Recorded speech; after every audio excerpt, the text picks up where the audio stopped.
Hi guys, it's me Lewis, and today I'm here to do a little video on a particular futuristic racing game, which I have mentioned before a couple of years back. That was on the original Xbox, and only on the original Xbox also, and that's none other than Quantum Redshift. And of course, as you can see in the title of this video, what happened to Quantum Redshift and its sequel? Well, let's go far back to say, I would say 1999 or the year 2000, where a company called Curly Monsters, former Wipeout developers, actually managed to show off the futuristic race game in a London Expo back in the year 2000.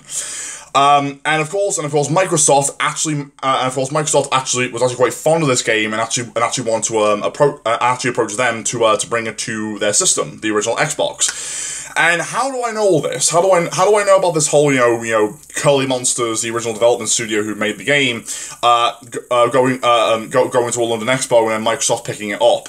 Well, funny you mention that, because I actually managed to get in touch with one of the former developers, named Martin. I can't pronounce his last name. I do apologize, mate. Trust me, I've tried rehearsing this whole video, trying to like pronounce your full name and your last name. I keep butchering it, so I do apologize, mate. I really am sorry, but I was speaking to Martin about the development of the game, and I was like asking him like tons of questions about how the game was during its development, what happened, what happened to its sequel, and of course he gave me a bunch of awesome answers, and I do appreciate that. In fact, I'll put his Twitter in the description down below if you guys want to go and actually follow him and check him out. And a little fun fact about Quantum Redshift, actually, is that the game was originally supposed to be called Neon, and Microsoft didn't particularly like the name, which is the one thing I have to agree on Microsoft on that part, because I think the name Neon was a bit too bland per se. For a futuristic race game. That's why I thought Quantum Redshift was pretty much a better name, which I thought would actually sell a lot more copies. But speaking of the game that didn't sell that many copies, we'll get to that in a minute. So what happened during the game's development? Well, let's just say that when it comes to obviously the minor flaws in the game. When I was asking Martin all these questions, like, talking about the characters and why the cutscenes were so short, I mean, what did Microsoft give you a really tight budget? It was mostly due to the fact is that Microsoft stuck their fat nose in their business during the game's development, and it actually starts to make perfect sense as to why these minor flaws are easily to spot. Now, I'm not talking bad about the characters. I think the characters are actually pretty damn interesting. Don't get me wrong. But I do believe that their backstories could have been fleshed out even more, but it made perfect sense why their backstories were terrible, considering the fact that Curly Monsters had no clue how to come up with character backstories, nor how to come up with character designs. And they had to hire someone to actually develop character designs for them. They were only experts at designing racetracks, environments, and also vehicles. That's all they were known for doing. And it really does make you wonder, how did Microsoft come up with these characters? Beats me. And when it comes to the front cover box artwork, that was also on Microsoft, not Curly Monsters, which I would say it looks alright, despite the fact that Martin actually told me that him and the other developers absolutely hated the characters and also hated the front cover box art. Which, to me personally, those two things, I don't see them as a bad thing. I think they could have been good things, but hey, it is what it is.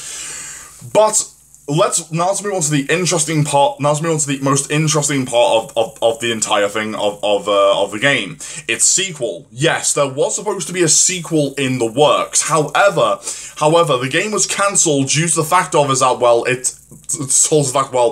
it failed commercially, but it did get a lot of good reviews.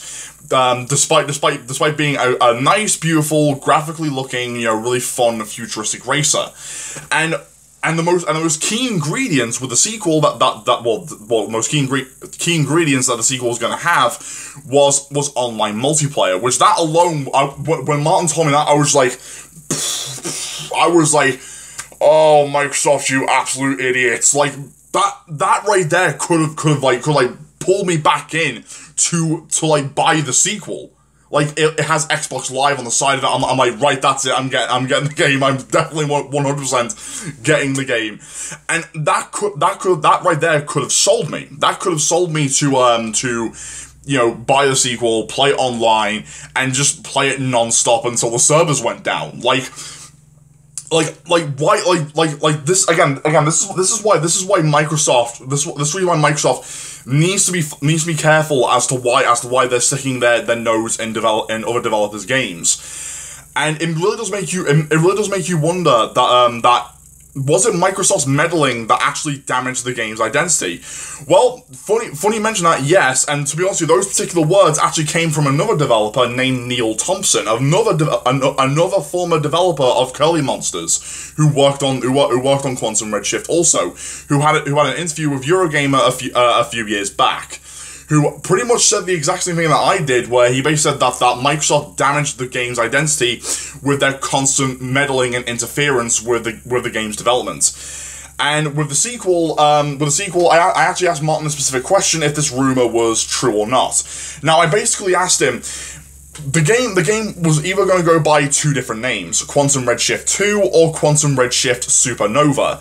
And of course, he answered the question saying he doesn't remember, like, you know, what name they were going to go for, if I was going to go by with the rumor, I would say no. And that's particularly what Martin said to me. So I said, okay, fair enough. So the rumor's basically, well, false, and obviously he debunked it for us, which I'm probably fine with. But that aside.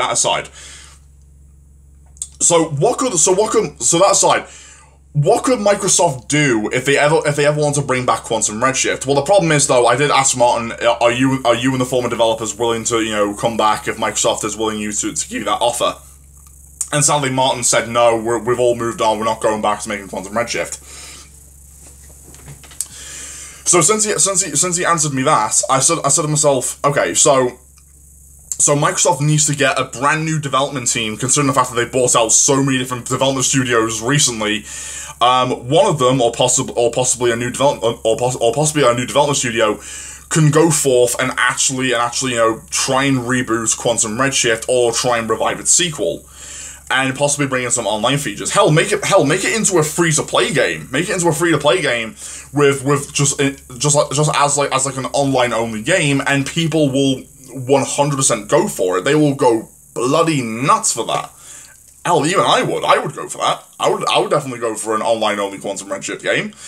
And again, since Microsoft is renewing the licenses of Quantum Redshift, Brute Force, Mech Assault, and I believe, not so much Blinks the Cat, not so much Blinks the Cat, because obviously they stopped renewing that game. What was that other game that they owned? I believe also Whacked as well. I think they've been renewing Whacked as well. So it really does make you wonder that Microsoft really wants to do something with these IPs, but they don't know which developers to approach. And that's what I'm saying, though, is that you've got, like, Microsoft, you have to bring back these original IPs if you want your new Xbox to succeed. That's what I believe.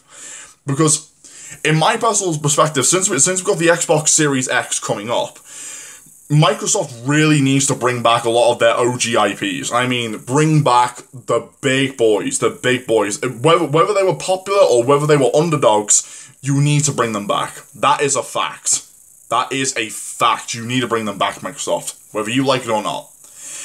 And what are my overall thoughts on Quantum Redshift? Does it live up to the best futuristic racing games like the big boys like F-Zero or Wipeout? No.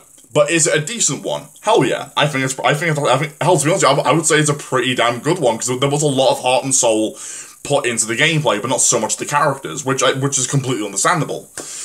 But what I recommend it to those who have been rebuying the OG Xbox or anyone who plays retro consoles, I would say, yeah, go and buy it on eBay for a really cheap price. I mean, it's definitely worth playing. And to be quite honest here, my girlfriend has even got an OG